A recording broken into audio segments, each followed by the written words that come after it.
오늘은 개혁주의와 세대주의로 본 요한계시록 강해 25번째 말씀을 증거하겠습니다. 오늘은 요한계시록 2장 12절로 17절 말씀까지 본문을 삼아서 증거하겠습니다. 여러분이 보시는 앞의 전경은 물론 반모섬입니다. 사도 요한이 요한계시록을 환상 가운데 받았던 곳입니다. 자, 다시 이제 지도를 여러분이 보시면요. 에베소 교회 우리가 공부했습니다. 서머나 교회 지난번에 공부했습니다. 오늘은 버가모 교회 주신 하나님의 말씀을 공부하려고 합니다.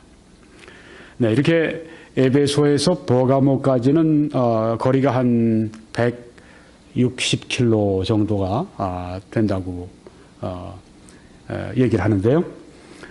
서머나는 그 중간쯤 되어 있습니다.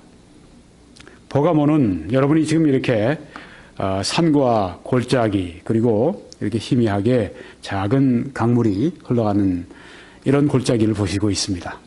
흘러가는 강은 버가모 강이고요. 여기는 버가모 강이 흘러가는 골짜기입니다. 여기가 바로 버가모 교회가 위치해 있고 버가모 시가 위치해 있던 그런 곳입니다. 네, 그러니까 항구는 아닌 것을 여러분이 아실 수가 있습니다. 에게해 바다에서부터 25km 내륙으로 들어와서 여기에 지금 산지가 아닙니까? 이 버가모는 이렇게 높은 산, 그 위에 올려져 있는 그런 도시라고 합니다. 그래서 이제 고고학자 가운데 유명한 분이 한 분이 있는데, 그분이 여기를 방문했다가, 정말 버가모가 아주 그 위험이 당당한 그런 도시였다 하는 것을 깨달았다 하는 이야기를 들었습니다. 여러분이 보시는 것처럼 이렇게 고지대에 있습니다. 아크로폴리스라고 하는데요. 예전에는 이제 외적들로부터 침입을 대비하기 위해서 할 수 있으면 높은 지대에 성체를 쌓고 거기에 시를 건설하고 그렇게 했었습니다. 그래서 높은 성체를 아크로폴리스라고 하는데 지금 여러분들이 이 버가모의 그 고지대에 있는 아크로폴리스와 극장을 이렇게 보시고 있습니다. 이 버가모는 아시아에서도 아주 중요한 정치적인 도시였습니다. 아시아에서 250년간 수도였었습니다. 네, 그러니까 정치적으로 아시아에서 제일 중요했던 그런 도시였다는 것을 알 수가 있습니다.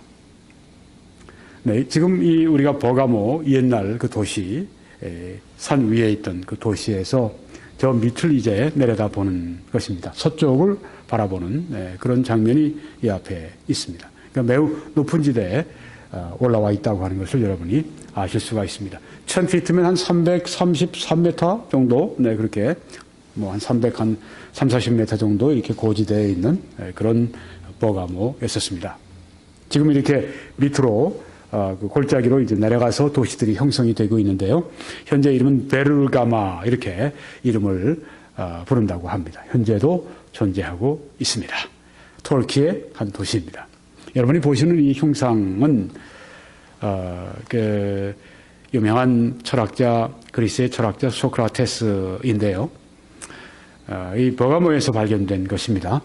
버가모에 물론 이제 이것은 박물관에 있는 얼굴이 되겠죠. 네. 이처럼 그 문화와 학문의 도시였다고 합니다.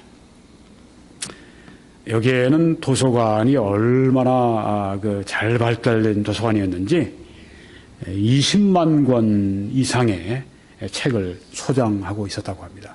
고대 20만 권이었다면 손으로 다 쓴 것들인데요. 그때 우리 이런 책과 같은 게 아니죠. 두루마리 같은 거, 파피루스 같은 거, 이런 것들이 20만 권 혹은 20만 개 이상이 있었다고 하는 것은 어마어마한 그런 그 도서관입니다. 그 당시 지중해 세계에서 제일 크고 제일 유명한 도서관이 이집트의 알렉산드리아라고 하는 도시에 있는 도서관이었는데요. 알렉산드리아 도서관 그 다음으로 이 버가모의 도서관이 그렇게 크고 아주 웅장한 그런 도서관이었다고 합니다. 도서관이 이렇게 클 정도면 얼마나 여기에서 학문을 중시했는지 하는 것을 알 수가 있습니다. 학문의 도시. 그래서 여러분이 지금 보시는 이렇게 내려오는 층계로 내려오는 이것은 극장입니다.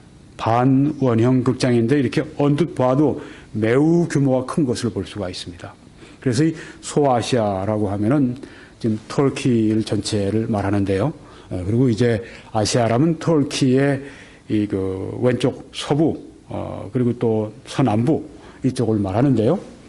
이 소아시아는 터키 전체 그 대표적으로 헬라 문화를 수호하는 그런 도시였다. 얼마나 이 문화 학문이 성했던 도시인가 하는 것을 잘 알 수가 있습니다. 그 서양의 의사 가운데 제일 유명한 사람은 히포크라테스라고 하는데요. 그 다음으로 또 유명한 의사가 그 이름이 갈렌이라고 하는데 그 사람이 바로 이 버가모에서 출생을 했다고 합니다. 그러니까 이런 위대한 의사가 여기서 출생한 거 보면 의학도 발달이 되어 있는 그런 도시였다고 하는 것을 알 수가 있습니다. 지금 여러분이 보시는 이 사진에 이제 안에 뱀의 머리 부분들이 들어가 있고 뱀의 몸이 이쪽으로 이렇게 나와 있는 걸 볼 수 있는데 이 뱀으로 상징되는 아스클레피오스 치료의 신 신전이 여기 굉장히 많고 굉장히 컸습니다. 이 버가모에서 찍은 그 사진을 보니까요. 이 아스클레피오스 이 치료의 신 신전이 제일 많이 찍혀 있는 것을 볼 수 있습니다. 규모도 아주 그렇게 웅장하고 요새도 이렇게 의사들 병원 이런 데 가면은 이제 뱀 그림이 거기 들어가 있습니다. 여기서 비롯된 곳으로 제가 알고 있습니다. 아스클레피오스 신. 거기에 이제 신전 같은데 병든 사람들이 찾아와서 누워 있으면 독은 없는 뱀들인데 그 뱀들이 이제 이렇게 기어다닌답니다. 그러다 이제 물기도 하고 건드려지기도 하고 와서 뱀이 자기를 닿기를 바라는 거예요. 뱀을 신으로 알고 있으니까 치료의 신으로 알고 있으니까 그렇게 해서 이제 낫기를 위해서 그 자리에 그 바닥에 누워 있고 뱀을 기다리고 참 우리가 볼 때는 정말 이상한 그런 일들이 이런 신전에서 이방 신전에서 우상 숭배하는 신전에서 벌어지는 것을 볼 수가 있습니다. 여기에 보면 또 아스클레피오스 이 뱀 치료의 신의 그 신전의 모습을 여러분이 이렇게 보실 수가 있는데요. 이건 규모가 작은 편이에요. 또 이 신은 세라피스 신전이라고 합니다. 에집트의 신인데 이 세라피스 신전이 또 여기에서도 이렇게 엄청난 규모로 표현가 되어 있지만 보십시오. 엄청난 규모인 것을 한눈에 우리가 볼 수가 있습니다. 그러니까 이런 우상 숭배하는 이런 신전들이 가득한 곳이 바로 이 버가모였다 하는 것입니다. 그뿐이 아닙니다. 헬라에 또 제우스라고 하는 그 유명한 신이 있죠. 제우스 신전이 지금 여기에 놓여 있는 것을 볼 수 있습니다. 저기 지금 이렇게 그 나무가 있고 거기가 바로 제우스 신전입니다. 그리고 그 밑에 보니까 거기에 이제 버가모 신도시 그 골짜기 아래로 쫙 넓게 퍼져가는 것을 이렇게 볼 수가 있습니다. 과거에 이 아시아의 수도였으니까요. 과거에 여기에 두 번째로 큰 그 지중해 세계에서 두 번째로 큰 도서관이 있었던 곳이니까요. 이런 그 신전 외에도 여러 신전들이 아데미스 신전이라든가 이런 것들이 여기에 많이 있었던 것입니다. 그런데 신전 가운데 제일 큰 그리고 제일 강력한 영향력을 발휘하고 있는 것이 트라이안 신전. 이런 그 로마 황제들의 신전이 여기 있는 것입니다. 트라이안 신전은 그 중에 대표적인 것이라고 볼 수 있는데요. 이 아시아의 수도였었으니까 정치적인 수도였었으니까 이런 그 로마 제국 아래에 있는 이 도시였으니까 여기에 트라이안 신전 이런 그 황제 신전들이 있을 때 이건 황제 숭배의 이건 아시아의 본거지라 이렇게 볼 수가 있는 것입니다.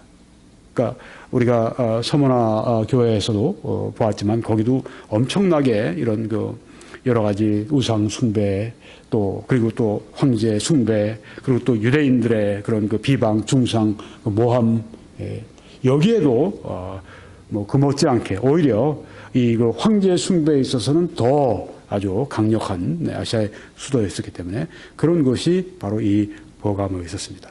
그러니까 버가모에서 크리스찬으로 살아가는 것은 결코 쉬운 일이 아니었다는 것을 알 수가 있습니다. 우리가 요사이 그 신앙생활하는 것이 쉽지 않다라고 이야기를 합니다. 물론 지금 이때 예수님 당시 그 사도 시대요, 바로 그때 그 세계와 지금 많이 달라져 있습니다. 네. 그때는 뭐 인터넷도 없었고요. 그때는 뭐 할리우드 이런 영화도 없었고요. 네. 그때는 뭐 DVD나 뭐 이런 것도 없었고요. 네. 그때는 지금처럼 이렇게 도덕적으로 부패할 수 있는 그런 어떤 아주 이렇게 대중 매체를 통해서 그런 것은 없었을지라도 그때는 그때 나름대로의 어려운 문제들이 있었다고 하는 것입니다. 어렵다면 순교를 당하고, 그렇게 복음 때문에 저들이 가난을 겪어야 되고, 또 주인 밑에서 있는 노예 신분으로서 또 신앙생활을 해야 되고, 우리와 같이 자유인으로서, 네, 이렇게 우리가 서방세계의 순교는 없지 않습니까? 네. 이런 우리하고는 전혀 또 다른 그런 이 도전이 그들에게 있었다고 하는 것입니다. 황제 숭배의 중심지. 네. 버가모 교회는 언제 설립이 됐는가? 서머나 교회처럼 바울의 3차 선교 여행 중에 설립이 되었을 것으로 생각을 합니다. 예수님 후에 주후 53년, 56년 그때입니다. 우리가 이 말씀을 통해서 근거를 파악을 할 수가 있습니다. 2해 동안 이같이 하니, 사도 바울이 에베소에서 2해 동안 두란노 소원에서 말씀을 가르치시니 아시아에 사는 자는 유대인이나 헬라인이나 다 주의 말씀을 듣더라. 네, 여긴 헬라인은 꼭 헬라인만 말하는 것은 아닙니다. 유대인 외에 이방인들을 헬라인으로 여기에 이렇게 통칭하는 그런 말씀입니다. 여기에 이방인들이 굉장히 많이 있었던 것을 알 수 있습니다. 유대인도 이방인도 많이 있었던 때가 아시아 그때인데요. 이때 이제 버가모에서 온 사람들이 복음을 듣고 버가모로 돌아가서 거기에 교회를 시작했으리라, 이렇게 본다고 하는 것입니다. 자, 이제 본문 말씀으로 들어가면 계시록 2장 12절 말씀입니다. 버가모 교회의 사자에게 편지하라. 좌우에 날선 검을 가지신 이가 이르시되, 버가모 교회의 사자에게, 버가모 교회의 목회자에게 편지하라고 이렇게 주 예수님께서 사도 요한에게 지시하십니다. 그런데 어떤 모습으로 소개하시는가 하면 좌우에 날선 검을 가지신 이가 이르시되, 네, 이 좌우에 날선 검이라고 하는 이 표현이 예사롭지가 않습니다. 그렇죠? 이렇게 평화로운 분위기가 아닙니다. 칼을 얘기하고 있으니까요. 성경의 칼은 여기 보니까 에베소 6장 17절에 성령의 검, 곧 하나님의 말씀을 가지라고 말씀을 합니다. 검은 하나님의 말씀으로 이렇게 상징이 됩니다. 양날 가진 하나님의 말씀, 모든 것을 드러내는 그런 하나님의 말씀을 여기에 상징적으로 말씀하는데요. 같은 요한계시록 19장 15절에 가면 검이 이렇게 쓰여집니다. 그의 입에서, 예수님의 입에서, 재림하시는 예수님의 입에서 예리한 검이 나왔다고 했습니다. 예리한 검이 예수님의 입으로부터 나왔습니다. 즉, 예수님의 말씀이 지금 나오는데 그것으로 어떻게 하냐면 치료하는 게 아니라 만국을 치겠다고 말씀하셨습니다. 공격한다는 말씀이에요. 심판한다고 하는 말씀입니다. 하나님의, 여기 예수님의 말씀으로 검이, 예수님의 입에서 나오는 검, 예수님의 말씀이 심판하는 그 말씀으로 묘사가 되고 있는데, 양날 가진 예리한 검은 이 버가모 교회에 예수님이 그렇게 소개하셨을 때 그것은 심판주로서의 모습을 보이시고 있는 것입니다. 그러니까 이 버가모 교회가 매우 정신을 바짝 차려야 될 그런 이 편지라고 하는 것을 알 수가 있습니다. 이제 그 다음 말씀 보니까 네가 어디에 사는지를 내가 아노니 거기는 사탄의 권좌가 있는 데라고 말씀을 했습니다. 사탄의 이 보좌, 사탄의 권좌, 사탄이 있는 곳 정도가 아닙니다. 사탄의 보좌가 있는 곳입니다. 그러니까 사탄의 아주 센터고 사탄의 아주 본부, 헤드쿼터 같은 곳이 바로 여기라고 하는 말씀입니다. 이 버가모에 그리스도인으로 산다고 하는 것은 사탄의 엄청난 시험과 공격을 받으면서 살아가야 하는 그런 곳이라고 하는 것을 여기서 명백하게 보여주시고 있고 그걸 잘 알고 계시다고 하는 것입니다. 그러니까 이 버가모는 거기에서는 사탄이 아주 본부가 있는 곳에서 신앙생활을 해야 되는 신앙생활에 커다란 도전이 있는 그런 곳이었다고 하는 것입니다. 아마 오늘날 세계에 어디에 어떤 지역이 특별히 사탄의 압제와 사탄의 공격이 아주 심한 그런 곳들이 있을 겁니다. 예를 들면 북한 땅이 그렇지 않겠어요? 네. 사탄의 권좌가 있는 데라. 거기서는 그래서 예배를 제대로 우리가 모여서 자유스럽게 드리지도 못합니다. 사탄의 권좌가 있기 때문에. 그래서 우리 북한의 그리스도인들은 이렇게 그 집에서 혹은 뭐 어디 다른 외진 곳에서 저들이 모여서 아마 찬송도 크게 못 부를 것입니다. 네, 그렇게 하면서 저희들이 모여서 설교도 아마 우리처럼 이렇게 설교자들이 자유스럽게 큰 목소리를 우리가 그 동원해서 이렇게 설교를 거기 못할 거예요. 네. 그렇지만 그들은 거기에서 하나님을 신실하게 섬기고 있는 것입니다. 그러다가 이제 발각이 되게 되면은 수용소로 끌려가서 요독 수용소 같은 데서 죽도록 고생하고 그러다가 쥐도 새도 모르게 죽기도 하고. 네. 사탄의 권좌. 지금 또 모슬렘 지역 같은 또 지금 유대 땅의 메시아닉 주들이 지금 신앙생활을 하고 있는 그런 데가 이 사탄의 권좌가 있는 사탄의 아주 능력이 그냥 너무너무 이 지역을 영적으로 짓누르는 그런 곳이 라고 하는 것이죠. 일본도 아마 그런 곳이 되지 않을까. 네. 지금은 뭐 서구 세계에도 점점 그렇게 되는 것을 볼 수가 있습니다. 네. 미국도 점점 그렇게 되는 것을 볼 수 있는데 캐나다는 좀 더 앞서가고 있고요. 네. 한국도 점점 그 도전이 강해지는 것을 볼 수 있습니다. 주님께서 오실 때가 가까웠기 때문에 사탄이 자기 할 수 있는 모든 바를 다 지금 사용해서 일을 하는 것 같습니다. 13절 보니까 네가 내 이름을 굳게 잡아서 이렇게 버가모의 크리스찬들은 주님의 이름을 굳게 붙들고 있는 것을 볼 수 있습니다. 내 충성된 증인 안디바가 너희 가운데서 곧 사탄이 사는 곳에서 두 번이나 언급하시죠. 네. 사탄의 권좌가 있는 곳이라 또 사탄이 사는 곳이라 거기에서 죽임을 당할 때에도 순교할 때에도 나를 믿는 믿음을 저버리지 아니하였도다. 네.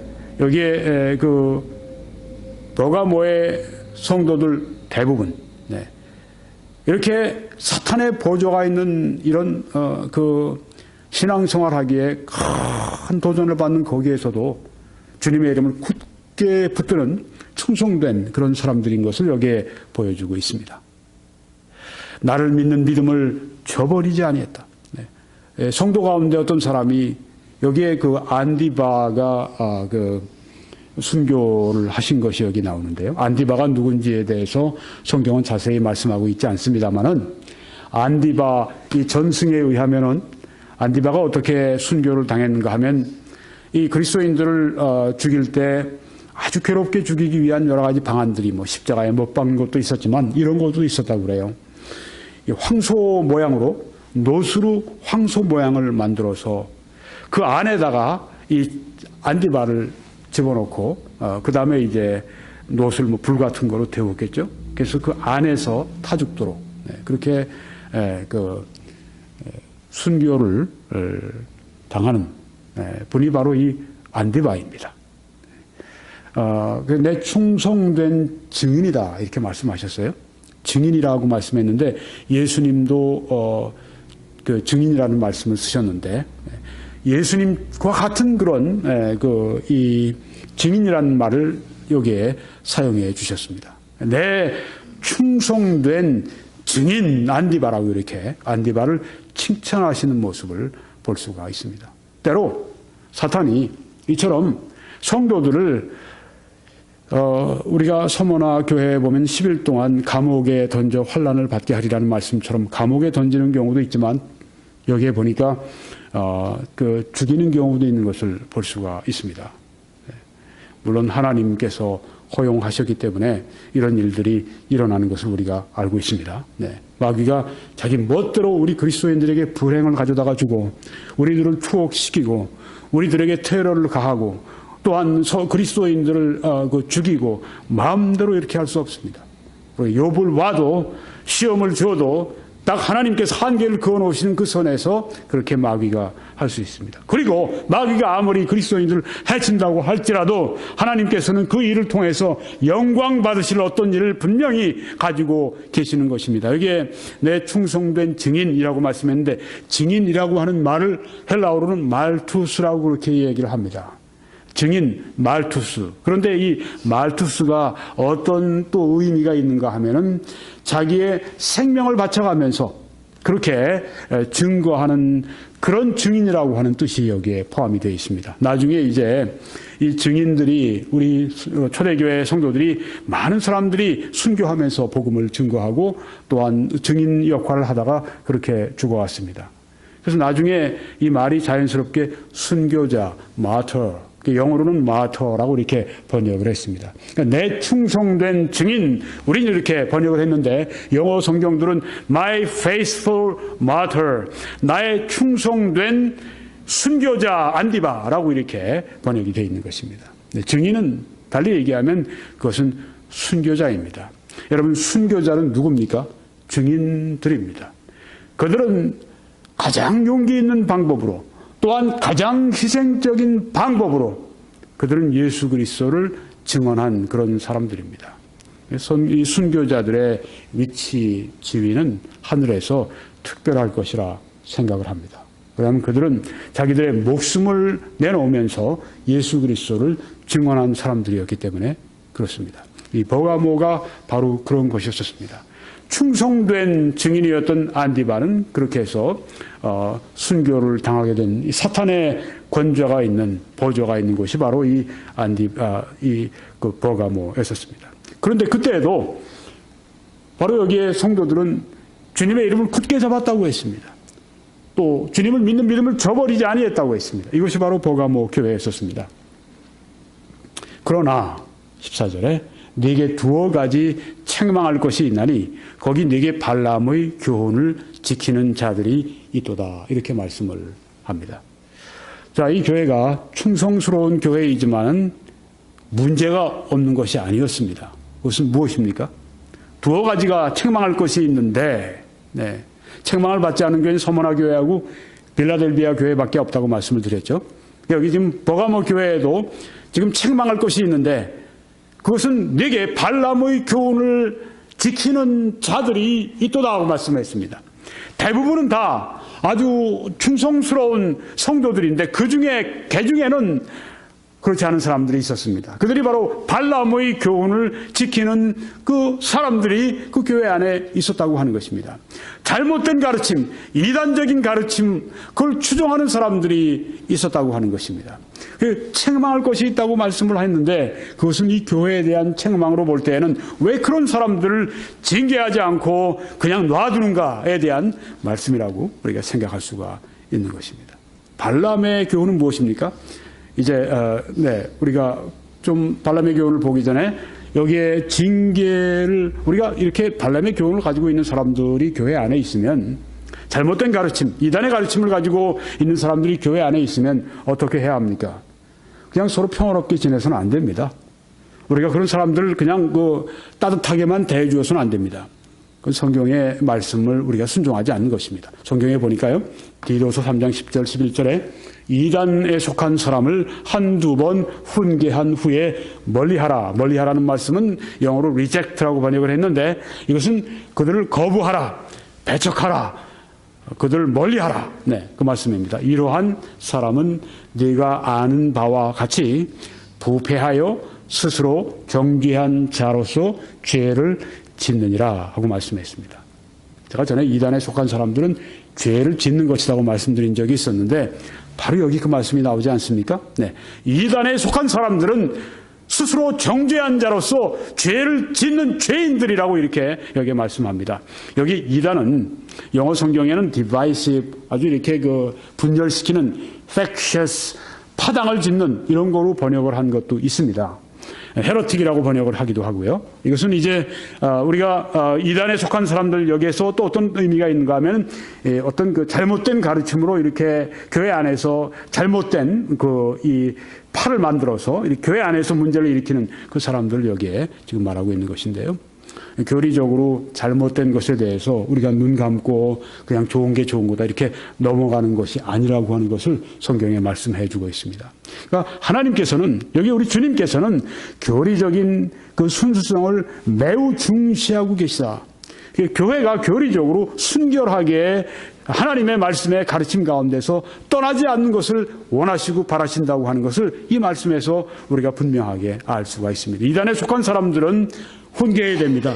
책망해야 합니다. 그리고 그들이 말을 듣지 않으면 멀리하고 그들을 거부하고, 네, 그렇게 해서 그들이 부끄러움을 당하고 돌아오고 회개하면 우리가 형제로서 받아주지만 그렇지 않으면 우리가 계속 멀리해야 되는 그런 상대들이라고 하는 것을 여기에서 보여주고 있습니다.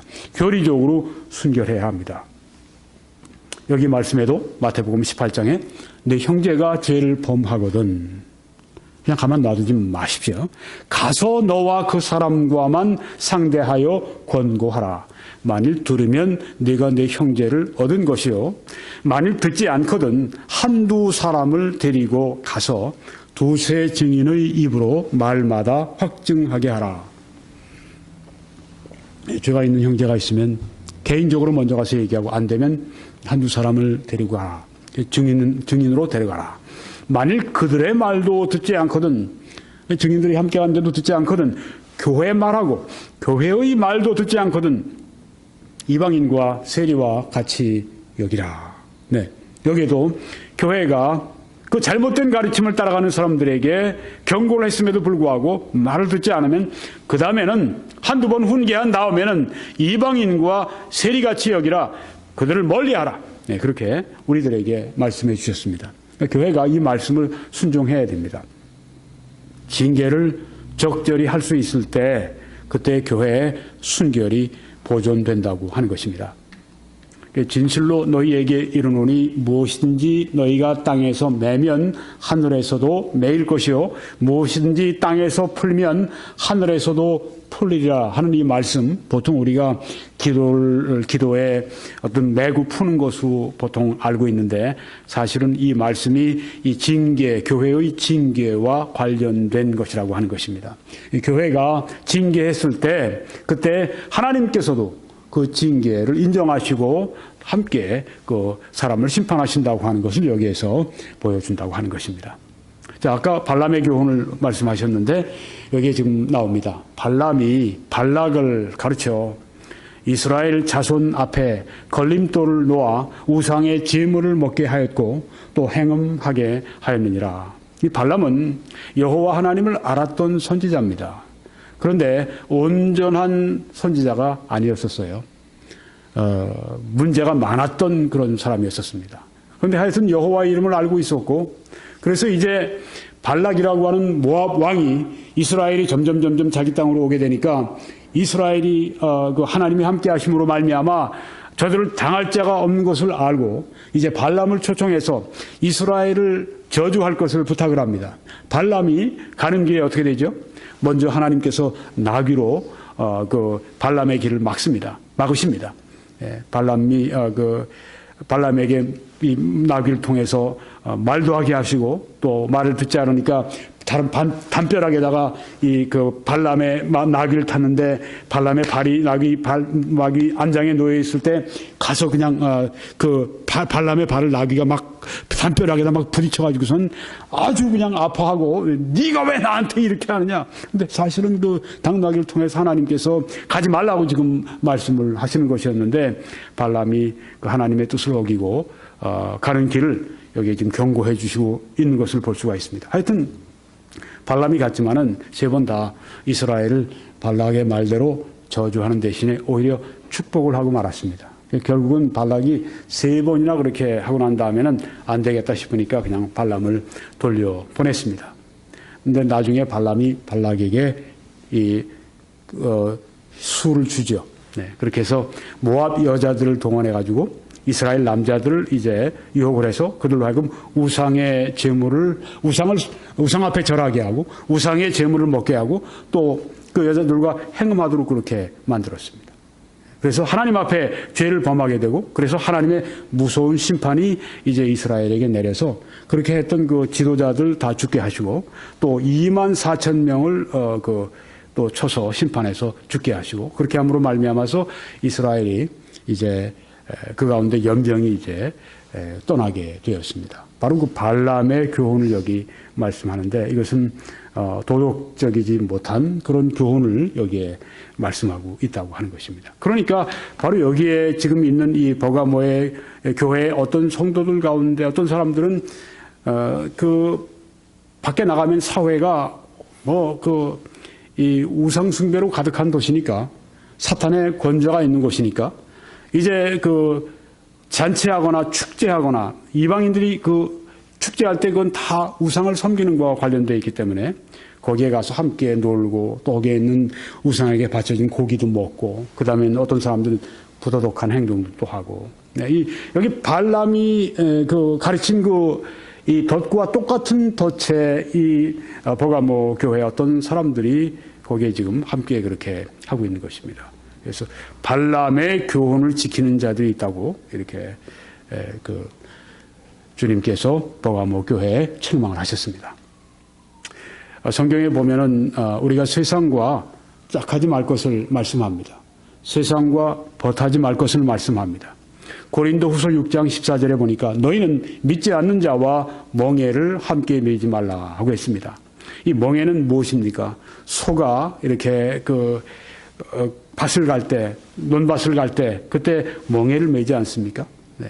또 어떤 때는 그 많은 짐을 끌고 가게 할 때는 소가 하나가 아니라 둘, 셋, 넷 이렇게 할 때는 멍에를 함께 매게 만듭니다. 그렇게 해서 함께 이 멍에를 맸으면 함께 움직여야 됩니다. 이 두 마리 소가 앞으로 가는데 한 마리가 가고 싶지 않다고 자기 길로 갈 수가 없습니다. 왜냐하면 멍에를 함께 맸기 때문에 앞으로 밀고 나가면 함께 밀고 나가야 됩니다. 그렇게 믿지 않는 자와 죄를 질 수밖에 없는 우상을 섬길 수밖에 없는 하나님의 뜻을 떠나는 그리고 부도덕한 일을 할 수밖에 없는 그런 멍에를 함께 매지 말아라. 믿지 않는 자들과 우리가 따로 떨어져서 살 수는 없죠. 그것도 하나님의 뜻은 아닙니다. 우리가 이 세상 가운데 있지만 이 세상 속에서 우리가 성별되는 것이 거룩하게 구별되는 것이 하나님의 뜻입니다. 우리는 믿지 않는 자와 함께 직장 생활도 하고 믿지 않는 자와 함께 우리가 이거 사업도 하고 뭐 이 일도 하고 저 일도 하고 여행도 할 수 있고 무엇도 할 수 있고 할 수 있지만 멍에는 함께 매서는 안 된다고 하는 것입니다. 믿지 않는 자들이 믿지 않는 길로 갈 때 나도 거기에 묶여서 그 길로 함께 따라갈 수밖에 없는 그런 상황이 되어서는 안 된다고 하는 것입니다. 멍에를 함께 매지 말라. 믿지 않는 자와 멍에를 함께 매지 말라. 의와 불법이 어찌 함께하며 빛과 어두움이 어찌 사귀며 그리스도와 벨리알이 어찌 조화되며 믿는 자와 믿지 않는 자가 어찌 상관하며 여기에 지금 믿는 이 총각이 있으면 믿지 않는 처녀와 결혼해서는 안 된다고 하는 그런 의미를 여기서 우리가 볼 수 있습니다. 또 믿는 처녀가 믿지 않는 총각과 그렇게 결혼해서는 안 된다고 하는 그런 말씀을 여기서 우리가 볼 수 있습니다. 믿는 자와 믿지 않는 자가 어찌 상관하며 하나님의 성전과 우상이 어찌 일치가 되리요. 하나님의 성전은 누구죠? 바로 그리스도인들입니다. 성령이 거하시는 하나님의 성전 그리스도인들을 말합니다. 우상은 무엇입니까? 우상이 거하는 바로 지금 그 불신자를 말합니다. 어찌 일치가 되리요? 어찌 하나가 되리요? 우리는 살아계신 하나님의 성전이라. 성별을 말씀하고 있습니다. 거룩하게 구별되어 있어라. 이와 같이 하나님께서 이르시되 내가 그들 가운데 거하며 두루 행하여 나는 그들의 하나님이 되고 그들은 나의 백성이 되리라. 네. 그래서 이렇게 구별된 삶을 살라고 말씀하시면서 그러므로 너희는 그들 중에서 나와서 따로 있고 부정한 것을 만지지 말라고 말씀을 합니다. 다시 여기 말씀드립니다. 나와서 따로 있으라고 하는 그 말씀은 뭐 회사를 함께 하다가 믿지 않는 자와 함께 하다가 그만두고 나오라 그런 뜻이 아닙니다. 또 뭐 크리스찬이 뭐 가수인데 중창단을 조직했는데 거기서 믿지 않는 자들이 있으니까 나와서 따로 있고 이게 아닙니다. 함께 그들과 함께 할 수 있습니다. 그렇지만 바로 그들이 하나님의 뜻을 떠나 다른 길로 가려고 할 때 내가 함께 거기에 끌려갈 수밖에 없는 그런 멍에는 지지 말라고 하는 것입니다. 그들 중에서 나와서 따로 있으라. 하나님의 뜻 가운데 살고 있으라. 부정한 것을 만지지 말라. 이렇게 말씀을 하고 있는 것입니다. 쉽지 않겠죠. 네, 그들 가운데 살면서 그들의 삶의 원리를 따라 우상을 섬기는 그들의 삶의 원리를 따라 죄를 아무것도 아닌 것처럼 그냥 여기면서 살아가는 그 사람들과 함께 그 사람들의 어떤 삶의 가치관을 따라 살아가지 않고 내 가치관대로 따라간다고 하는 것은 쉽지 않습니다. 이제 학생들이 보통 대학생들이 되면은 어떤 그 학생들 처음 이제 선배들하고 만나서 오리엔테이션 할 때가 있습니다. 네, 그런 때 이제 처음 신고식 한다. 해서 다 선배들이 술 갖다가 다 따라 부으면서 너도 마시고 너도 마셔 너도 마셔. 크리스찬 가운데 한 총각이 청년이 있다가 저는 술을 안 마십니다. 너 왜 안 마셔? 저는 그리스도인이기 때문에 마시지 않아요. 전 교회 나갑니다. 교회 나가면 못 마셔. 마셔 임마 하면서 갖다 부은단 말이에요. 네. 그렇게 어떻게 해야 되겠습니까? 그 선배를 즐겁게 해야 되겠습니까? 아니면 나의 구주를 즐겁게 해야 되겠습니까? 네. 물론 거기서 보니까 안 받겠습니다 하면 쥐어 박힐 것 같아요. 네. 나중에 보복을 받을 수도 있어요. 집단적으로. 네. 보복이라고 하는 말은 이제 왕따를 당하고 그럴 수 있다는 얘기죠. 네. 그렇지만 그때 그리스도인 청년은 분명히 주님을 기쁘시게 해야 합니다. 아주 처음부터 반대로 길을 들여야 돼요. 나는 함부로 다룰 수가 없다. 나는 함부로 너희들의 어떤 그 삶의 가치관에 따라 내 삶이 당신들을 따라가도록 난 그렇게 만들 수 없다. 처음부터 그렇게 해야 됩니다. 네. 좀 맞기도 하고 그런 한이 있더라도 지켜야 합니다. 아니, 아까 말씀드린 그 안디바 같은 분은 그 노수로 만든 이 황소, 네, 거기에 안으로 집어넣어가지고 거기서 태워 죽이는 그런 일을 당해도 세상을 따르지 않고 그 멍에를 그들과 함께 지지 않고 그들 가운데 따로 있고 그런 증인이 있는데 좀 쥐어 박힌다고 조금 손해 본다고 그것 때문에 내가 나의 주님을 위하는 그 간증을 내가 타협하겠습니까? 안 되죠. 여기 지금 이 교회의 문제는 타협하는 문제가 있었고 세상적인 문제가 있었고 징계를 제대로 하지 않았고 순결한 교리를 저들이 지키기 위해서 저들이 아무래도 그 안에 있는 사람들한테 책망하고 그러는 건 설교자도 부담이고 또 다른 성도들도 부담이고 그냥 좋은 게 좋은 거다 넘어가기가 참 쉽겠죠. 네. 쉬운 길을 택해서는 안 됩니다. 우리는 옳은 길을 택해야 합니다. 우리는 하나님이 기뻐하시는 길을 택해야 합니다. 너희는 그들 가운데서 나와서 따로 있으라. 여기에도 야고보 4장 4절에도 말씀합니다. 세상과 벗된 것이 하나님과 원수됨을 알지 못하느냐. 무서운 말씀입니다. 세상과 함께 짝을 지어가면 그때는 하나님과 원수되는 것을 알아라. 세상과 원수되는 것이 낫지. 하나님과 친구되는 것이 낫지. 그렇지 않습니까? 그런지 세상과 벗이 되고자 하는 자는 스스로 하나님과 원수되는 것이니라. 네. 세상을 우리는 사랑해서는 안 됩니다. 베드로전서 2장 11절에도 영혼을 거슬러 싸우는 육체의 정욕을 제어하라 이렇게 말씀을 했습니다. 네. 제어하라. 네. 우리 영혼을 거슬러 싸우는 육체의 정욕을 거기서부터 우리가 성별해야 되고 우리가 거기에 우리가 따라가서는 안 된다고 하는 것을 여기에 보여주고 있습니다. 자, 그러면 이제 발람의 교훈을 따르는 자들이 있는데 그뿐이 아닙니다. 이와 같이 네게도 니골라 당의 교훈을 지키는 자들이 있도다. 그러므로 회개하라. 그리하지 아니하면 내가 네게 속히, 이것은 갑자기 가서 내 입의 검으로 그들과 싸우리라 고 말씀을 하십니다. 니골라 당의 교훈. 니골라 당은 지난 우리 서머나 에베소 교회에서 말씀을 이미 드렸습니다. 두 번째, 이 버가모 교회 니골라 당이 그 교훈이 여기에 나오는 것을 볼 수 있습니다. 그러니까 에베소 교회에도 니골라 당의 행위를 그것 때문에 너희가 니골라 당의 행위를 미워한도다. 나도 미워한다. 그렇게 말씀하셨는데, 그러니까 이제 에베소 교회는 니골라 당의 교훈을 따르는 사람은 없었어요. 네. 온 성도들이 니골라 당의 그 행위를 미워했죠. 여기 보니까 이 교회 안에는, 버가모 교회 안에는 니골라 당의 교훈을 지키는 자들이 있었습니다. 에베소 교회는 무엇 때문에 책망을 받았습니까? 처음에 사랑을 잃어버렸기 때문에. 그렇지만 그들은 사도가 아닌 거짓 사도들을 드러내고 밝혀내고, 그렇게 해서 아주 이 교회를, 그리고 교리를 순결하게 지키는 문제에 있어서는 책망을 전혀 받지 않았습니다. 그들이 처음 사랑을 버린 것 때문에 책망을 받았습니다. 근데 여기 버가모 교회는 어땠습니까? 버가모 교회는 순교자 안디바가 있는 그런 그 위대한 신앙의 교회고, 또한 대다수의 성도들이 하나님의 말씀 가운데 예수님의 이름을 굳게 붙들고, 또한 그 믿음을 저버리지 않고 그렇게 나아가는 성도들이었지만, 그 가운데 약점이 있었고 그 가운데 문제가 있었는데, 그래서 아주 큰 책망을 받고 있는데, 왜? 여기에 보면 내 입의 검으로 그들과 싸우겠다. 처음에 목사에게도 말씀하실 때 이렇게 말씀하지 않습니까? 좌우에 날선 검을 가진 이가 가라사대, 그렇게 말씀하시면서 하시는 말씀이 니골라 당의 교훈을 지키는 자들이 있다고 하는 그것에 대해서 여기에 성령께서 아주 강력하게 여기 지금 그 책망을 하시는 것을 볼 수가 있습니다. 니골라 당은 무엇입니까? 니골라 당은 지난번에 제가 세 가지로 말씀드렸습니다. 지금 여기 말씀했던 조금 전에 발람의 교훈, 또 이제 후에 이세벨의 교훈, 이런 것이 나오는데, 다 이것은 그 부도덕한 삶을 조장하는 바로 그런 그 교리, 그런 행위, 그것을 말하는 것입니다.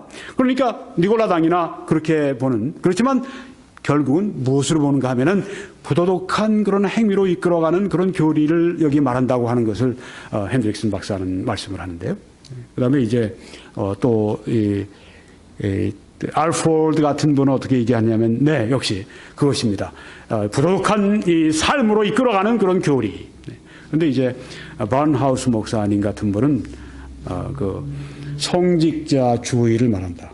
이 성직자와 평신도를 이렇게 나누는 캐톨릭과 같은 그런 신학 구조를 가지고 있는 그런 당을 말한다. 네. 자, 여하간에 이 니골라 당의 교훈을 지키는 자들이 있다. 이것을 성령께서 아주 근심하시고 여기에 지금 회개하라 이렇게 말씀하십니다. 네, 회개하라.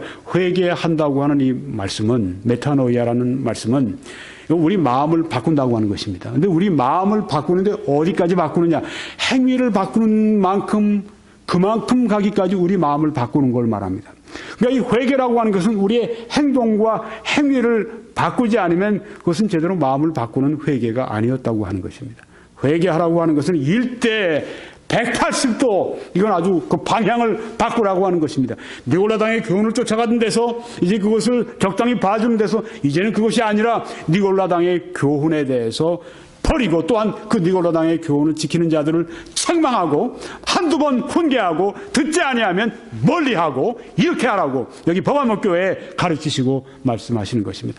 회개하라. 그리하지 아니하면 내가 네게 속히 갑자기 가서 내 입의 검으로, 하나님의 말씀으로 그들과 싸우리라. 심판하시고 마시겠다고 하는 그 말씀이 여기에 나와 있는 것입니다. 교회는 교리적인 순결을 지키기 위해서 항상 유의하고 있어야 한다고 하는 것입니다. 마지막 말씀입니다. 요한계시록 2장 17절에 귀 있는 자는 성령이 교회들에게 하시는 말씀을 들을지어다. 버가모 교회에 주신 말씀인 것뿐 아니라 교회들에게 하시는 말씀, 그래서 오늘날 우리들에게도 하시는 말씀입니다. 이기는 그에게는 내가 감추었던 만나를 주고 이기는 그에게는 이긴다고 하는 것은 이거 현재 분사입니다. 계속해서 우리가 이렇게 이기는 것을 계속하는 것을 말합니다. 네. 뭐 어떤 사람은 이단들 가운데 이런 말 잘하죠. 이긴 자니 뭐 이러면서 아주 자기가 뭐 다 이룬 것 같이 그렇게 나타납니다. 이긴 자 이런 얘기하는 사람들은 다 이단들이에요. 사도 바울은 이긴 자라고 표현을 안 했습니다. 나는 아직 내가 이루지 못했으며 내가 온전히 이루었다함도 아니라 나는 아직 내 앞에 하나님이 부르신 그 부름의 상을 위하여 쫓아간다. 그렇게 말씀을 했습니다. 이긴 자라고 얘기하는 이런 자들, 이단의 교주들이나 그런 이야기를 하는 것입니다. 우리는 죽을 때까지 계속 이기는 싸움을 계속해야 합니다. 이기는 그에게는 내가 감추었던 만나를 주고 하고 말씀했는데, 만나는 이스라엘 백성들이 광야 생활 가운데 먹을 게 없을 때 하나님께서 그 하늘로부터 이렇게 꿀이 발려진 그런 그 빵, 떡 같은 것을 무수히 내려주셔서 그걸 먹고 이스라엘 백성들이 광야 생활을 통과했었는데요.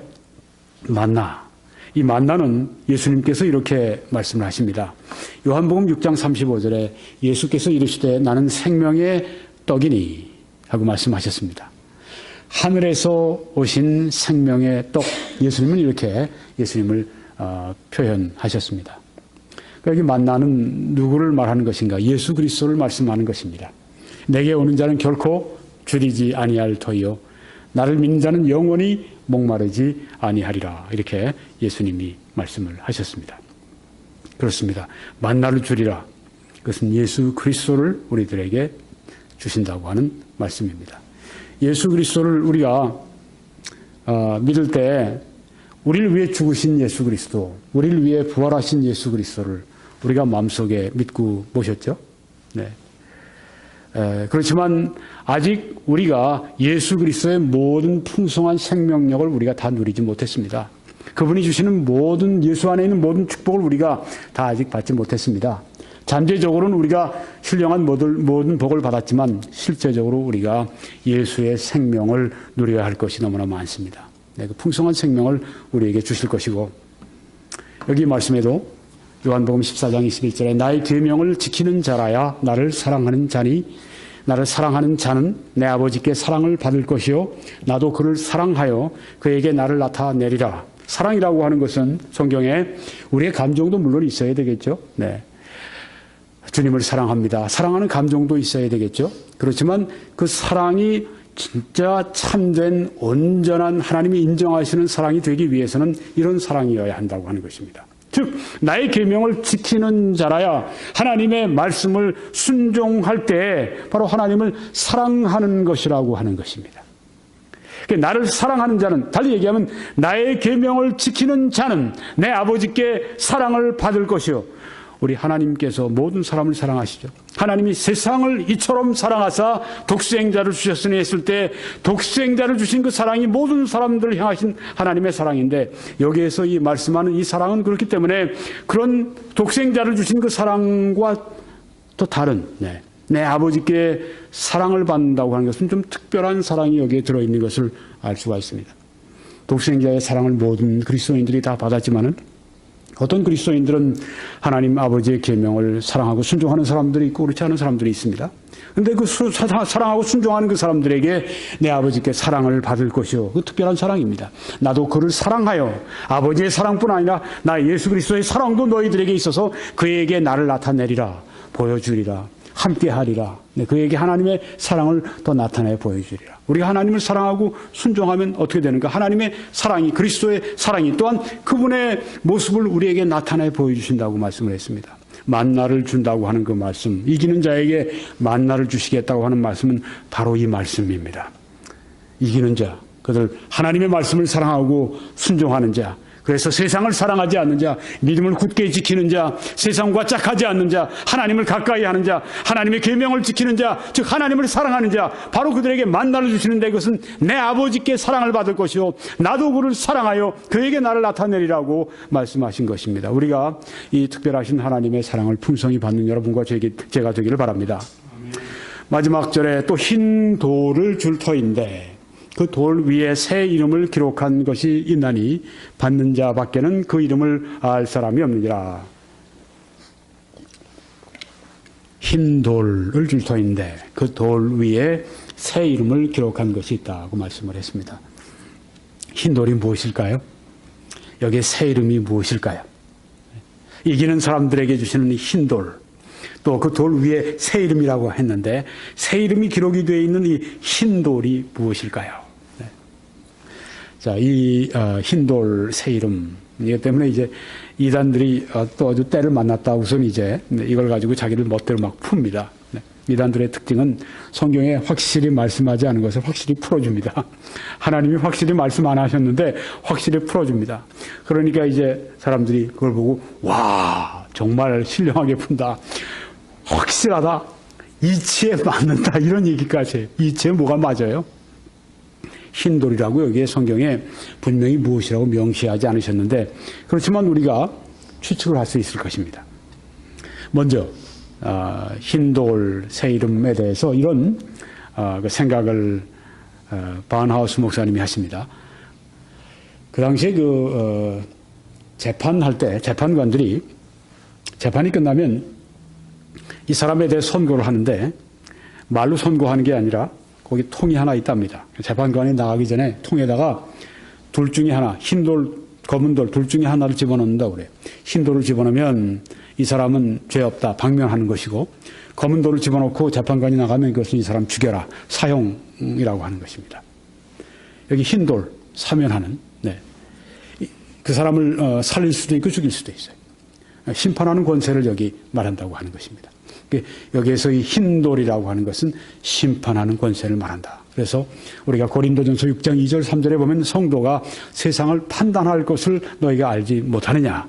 세상도 너희에게 판단을 받겠거든 지극히 작은 일 판단하기를 감당하지 못하겠느냐. 네, 세상을 판단하는 그런 권세를 이 흰돌을 받는다는 것으로 표현하신 것이다. 이렇게 생각을 합니다. 또 우리가 천사를 판단하는 것을 너희가 알지 못하느냐. 조금 전에 세상을 판단한다 했고 천사를 판단할 줄을 너희가 알지 못하느냐. 네, 그러므로 이처럼 세상과 천사를 판단하는 이런 권세, 흰돌을 받는다.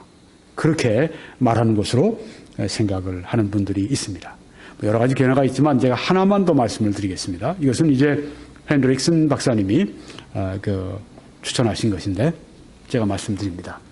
이 흰돌 새 이름은 그리스도의 이름이 새겨진 돌을 말한다. 그렇게 생각한다고 하는 것입니다. 헨드릭슨 박사님이 홀로 주장하는 게 아니라 이렇게 주장하는 분들이 굉장히 많이 있어요.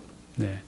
그래서 이제 그걸 소개했는데 제가 여러분에게 말씀드리는 것입니다. 네. 첫 번째는 아까 세상과 천사를 심판하는 권세를 말한다. 두 번째는 여기에 바로 예수 그리스도의 이름이 새겨져 있는 돌이 바로 그 새 이름이 새겨진 흰돌, 그걸 말한다. 네. 그러면 이 무엇을 말하는가? 예수님은 지금 보좌에 앉아 계십니다. 그리고 예수님은 예전에 몸을 입고 계시던 그 모습이 아니라 이제는 완전히 새로운 차원의 새로운 특징을 가지신 그런 상태로 지금 천국에 계십니다. 새로운 특징 가운데 계신 그 주님, 네. 그리스도의 이름, 어떤 면에서는 그 새 이름이, 그 그리스도는 이제 새로운 특징 가운데 있는, 그래서 그 새 이름은 예수 그리스도의 아주 새로운 이름, 네, 그것이 새겨진 돌이다 하는 것입니다. 이 말은 그 예수님과의 아주 충만한 아주 깊은 교제를 말씀하는 것이다. 이렇게 본다고 하는 것입니다. 왜 그러면 그 흰돌 새 이름이 새겨진 흰돌이 바로 예수 그리스도 그분과의 깊은 교제를 말하는가? 왜 그 새 이름이 바로 예수 그리스도를 가리킨다고 말하는가? 이유는 이렇게 드는 것입니다. 첫째, 계시록에서 꼭 한 번을 빼고 새 이름이라고 했을 때 그것은 하나님 아니면 예수 그리스도를 가리켰다고 하는 것입니다. 그래서 새 이름은 그리스도인들이 받았다고 했을 때 항상 그 이마에 기록한다 그렇게 적혀 있습니다. 요한계시록 3장 12절 말씀 보면 이기는 자는 나의 새 이름을 그의 위에 기록하리라. 이기는 자는 새 이름을 받는다고 했는데 어떤 이름을 받느냐? 나의 새 이름, 예수 그리스도의 새 이름을 받는다고 했기 때문에 좀 전에 이기는 자는 힌도를 봤는데 거기에 새 이름이 기록이 되어 있다고 했는데 바로 그 새 이름이 예수 그리스도의 여기에 나의 새 이름, 예수님의 새 이름을 받은 것을 말한다. 이렇게 본다고 하는 것입니다. 또 요한계시록 22장 4절에 보니까 어린 양이 시온산에 있고 그와 함께 14만 4천이 서 있는데 그들의 이마에는 어린 양의 이름과 아버지의 이름을 쓴 것이 있더라. 여기에 제가 잘못 기록했습니다. 요한계시록 14장입니다. 네, 요한계시록 14장. 네. 그들의 이마에는 14만 4천이 있는데 어린 양이 시온산에 계시고 그와 함께 14만 4천이 지금 서 있다. 여기 14만 4천은 누군가? 이제 그 개혁주의에서는 교회라고 생각을 합니다.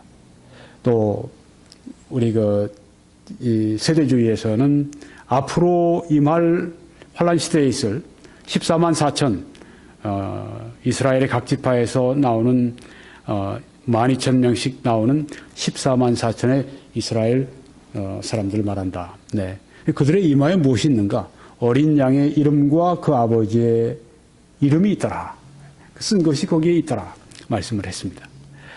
또 요한계시록 22장 4절에 보니까 그의 얼굴을 볼 터이요. 여기는 하나님의 얼굴 또 예수님의 얼굴을 말하는데 어린 양의 얼굴을 말하는데 그의 이름도 그들의 이마에 있으리라. 예수님의 이름도 그들의 이마에 있을 것이다. 이렇게 말씀했습니다. 그래서 거기 흰돌에 새 이름이 새겨져 있다고 했는데 그 새 이름은 바로 예수 그리스도의 이름을 말한다.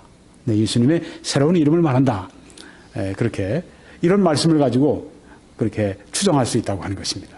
또 두 번째 보니까 이미 우리 지금 흰돌에 새 이름을 새긴 것을 말하기 전에 이기는 자는 만나를 받는다고 말씀했는데 그 만나는 예수 그리스도를 가리키는 것이다. 그래서 역시 흰돌과 이 새 이름도 역시 예수 그리스도를 가리키는 것이다. 또한 그 다음 말씀에 보니까 거기에 일련의 말씀 아닙니까? 네, 지금 여기에 말씀하는 이 버가모 교회, 그 다음에 또 있는 사대 교회, 이런 각 교회 지금 시리즈로 말씀하는데 그 병행 구절인 그 3장 12절에도 역시 그리스도를 가리키고 있다. 네, 하는 것이죠. 네. 믿는 자가 이마에 그리스도의 이름을 받음처럼, 네, 아까 이마에 이제 그리스도의 이름이 새겨지는데, 그것처럼 믿는 자들이 새 이름을 그렇게 받는다고 하는 것이다. 불신자들도 우리 계시록에 보니까 이마에 뭘 받습니다. 짐승의 표를 받습니다. 성도들은 그 이마에 예수 그리스도의 이름이 새겨지고요. 이 불신자들은 그때 이마에 짐승의 표를 받는 것이 요한계시록 20장 4절에 나오는데요. 짐승과 그의 우상에게 경배하지 아니하고 그들의 이마와 손에 그의 표를 받지 아니한 자들, 이렇게 말씀을 합니다. 네. 이마나 또 손에 그들의 표, 짐승의 표를 누가 받냐면 그때 불신자들이 받는데요. 네, 그걸 여기 말씀합니다. 성도들은 그들의 이마에 예수 그리스도의 이름을, 불신자들은 그들의 이마에 짐승의 표를 받는다고 하는 것입니다. 짐승은 저 그리스도를 말하죠. 네. 네 번째 이유로 마치려고 하는 것입니다. 대제사장의 모자에 보면은, 구약에 보면 대제사장의 모자에 이런 말이 쓰여져 있습니다. 여호와께 성결, 하나님께 이 거룩, 그런 말이 이마, 모자에 쓰여 있는 것입니다. 지금 성도들은 왕 같은 제사장들입니다. 왕 같은 제사장인 성도들에게 그리스도의 새 이름이 쓰여졌다. 구약의 대제사장의 그 모자, 그 이마 모자에 여호와께 성결, 여호와라고 하는 그 말씀이 하나님의 이름이 있는 것처럼 우리 왕 같은 제사장인 이제 신약의 그 성도들에게 그리스도의 새로운 이름이 쓰여진다. 그래서 흰 돌을 받고 그 새 이름이 새겨져 있다고 했을 때 바로 그것은 예수 그리스도를 말씀하는 것이다. 예수 그리스도의 이름을 받았다고 하는 것을 말하는 것이다. 달리 얘기하면 예수 그리스도와 아주 충만한 교제 가운데 들어가는 것을 말하는 것이다. 만나를 받으리라 이기는 자들은, 또 이기는 자들은 흰돌에 또 그 새 이름이 새겨진 것을 받으리라. 둘 다 예수 그리스도의 아주 충만한 그 교제를 말씀하는 것이다. 이렇게 본다고 하는 것입니다. 여기 이 말씀 보시면 출애굽기 28장에 있는 말씀인데요. 네, 조금 전에 말씀드린 그 대제사장에 관한 말씀입니다. 너는 또 순금으로 패를 만들어 도장을 새기는 법으로 그 위에 새기되 여호와께 성결이라 하고 그 패를 청색 끈으로 관 위에 매되 곧 관 전면에 있게 하라. 이 패를 아론의 이마에 두어, 대제사장 아론의 이마에 두어. 네, 여호와께 성결. 그렇습니다. 오늘은 이것으로 개혁주의와 세대주의로 본 요한계시록 강해 25번째 메시지를 마치겠습니다. 21church.com에 들어오셔서 저의 다른 메시지들을 시청하실 수 있기를 바랍니다. 그렇게 하실 때 하나님의 크신 축복이 함께 하시기를 바랍니다.